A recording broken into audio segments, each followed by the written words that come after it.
দীঘা আমাদের weekend destination.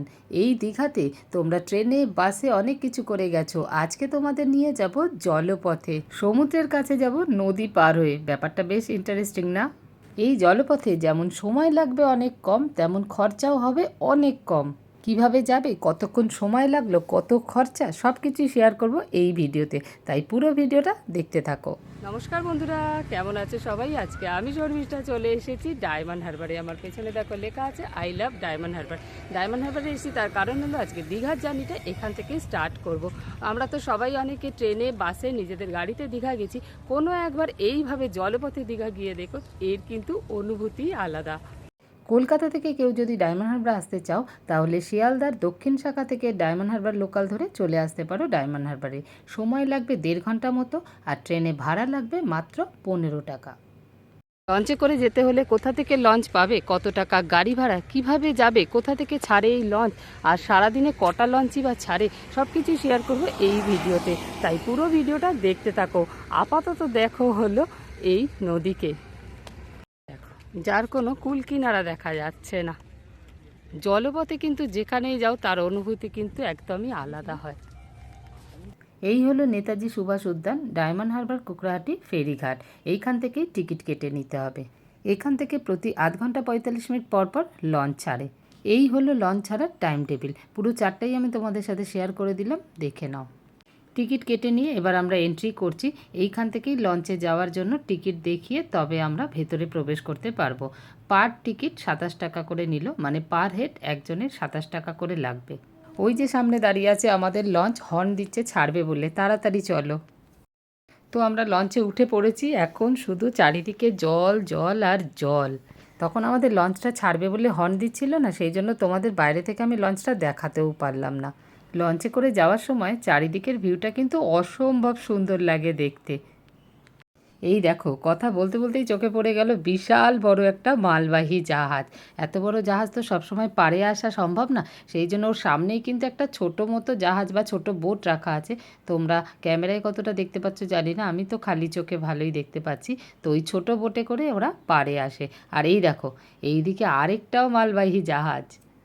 এই মালবাহী জাহাজগুলো নিজেদেরই ওয়াগান আছে বড় বড়, আর সেই জন্য দেখো 4খানা করে ক্রেনও রাখা রয়েছে, এটা দিয়ে ওরা লোডিং আনলোডিং করে।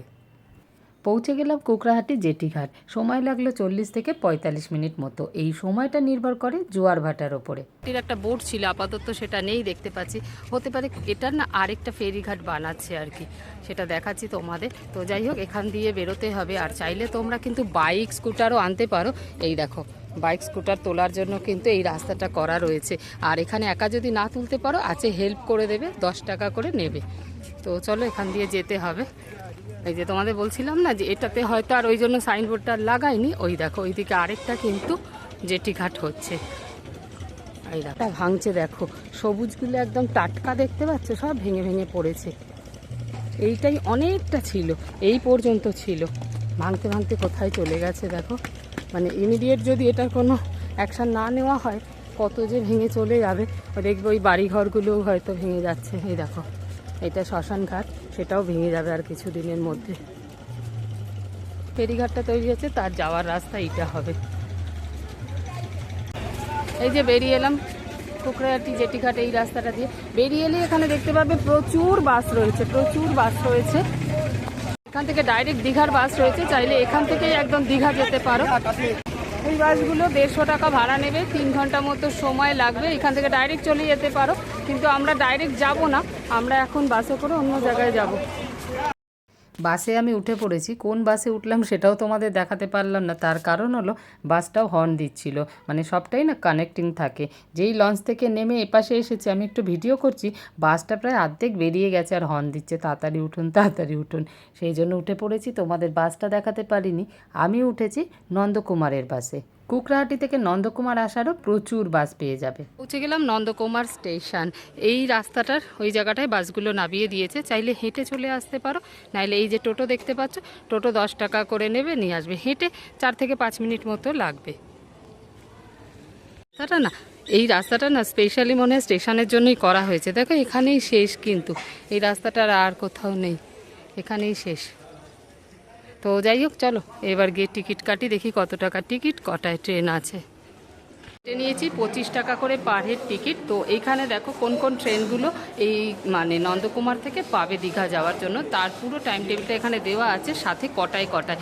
এখানে যেমন দেখো 9:17 কিন্তু ফার্স্ট ট্রেন পাবে এই নন্দকুমার থেকে দীঘা যাওয়ার জন্য, মেচেদা দীঘা লোকাল। আজকে আমরা এটা করেই দীঘা যাব। এছাড়াও কিন্তু পরপর অনেক ট্রেন আছে, দেখে নাও ট্রেনের নাম আর টাইমগুলো। এগুলো কিন্তু সবই লোকাল ট্রেন, আর এক্সপ্রেস ট্রেন এখানে দাঁড়ায় না। একটা মাত্র এক্সপ্রেস ট্রেন দাঁড়ায়, সেটা হলো দীঘা আসানসোল, যেটা শুধুমাত্র রবিবার দিন আছে। এখানে 11:06-তে আসে, 11:08-এ ছেড়ে যায়।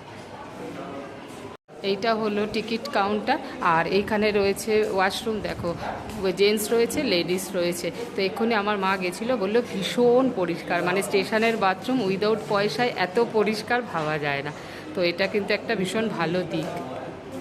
পৌঁছে গেছি একদম নন্দকুমার প্ল্যাটফর্মে। নন্দকুমার বলে যে কোনো রেলওয়ে স্টেশন আছে জানাই ছিল না আমাদের। যখন শুনলাম তখন বলবো নন্দকুমার বলে কোনো স্টেশনও এক্সিস্ট করে। তো যাই হোক, এরকম অনেক কিছুই আমাদের অজানা। 9:17 ট্রেনটা আসার কথা, 9:27 হয়ে গেছে, এখনও তার দেখা নেই। দেখা যাক কখন তার দেখা পাই। কোন দিক থেকে আসবে না সেটাও ঠিক বুঝতে পারছি না, জিজ্ঞেস করবো। যাই হোক, পুরো এখানে এসে পুরো ঘোল হয়ে গেছি, মানে ফার্স্ট টাইম তো এরকম স্টেশনে। আর 4-5টা কোকিল ডাকছে, শুনতে পাচ্ছ? হ্যাঁ। আর 4-5টা দেখো এরকম সুন্দর ফাঁকা, একদম বেশ ভালো লাগছে। পুরো রাস্তাটাই তোমাদের দেখালাম, একদম কোকিলটা ডাকছে দেখো, পুরো রাস্তাটাই তোমাদের দেখালাম একদম গ্রাম্য পরিবেশের মধ্যে দিয়ে, গাছপালা দিয়ে বেশ প্রচুর ভালো অক্সিজেন, একদম বিশুদ্ধ অক্সিজেন নিতে নিতে এসেছি। তো মাঝে মাঝে একটা আওয়াজ হচ্ছে না, রেল লাইনে একটু কাজ হচ্ছে সেই জন্য।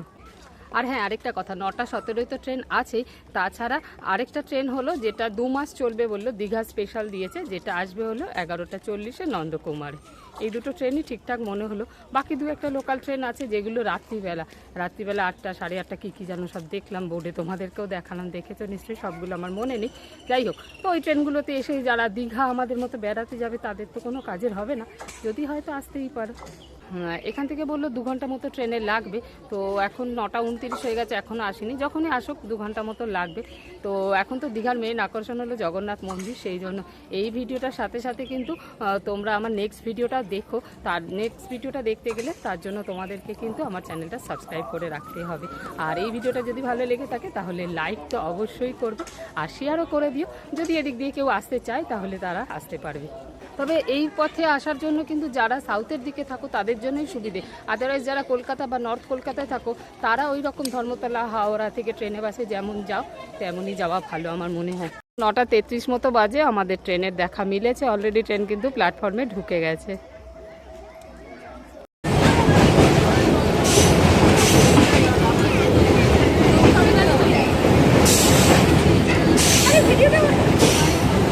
নন্দকুমার ছাড়ার পর এটা হলো প্রথম স্টেশন লবণ সত্যাগ্রহ স্মারক। এখানে স্টেশনগুলো কিন্তু অনেকটা দূরে দূরে, একটা থেকে আরেকটা স্টেশনের ডিস্টেন্স কিন্তু অনেকটা। 11:05 ট্রেনটা আসার কথা, নন্দকুমারই একটু লেট হয়েছিল, সেটাও কিছুটা মেকআপ করেছে। 11:15 আমাদেরকে নামিয়ে দিয়েছে। আর এখান থেকেই এই যে জগন্নাথ মন্দির।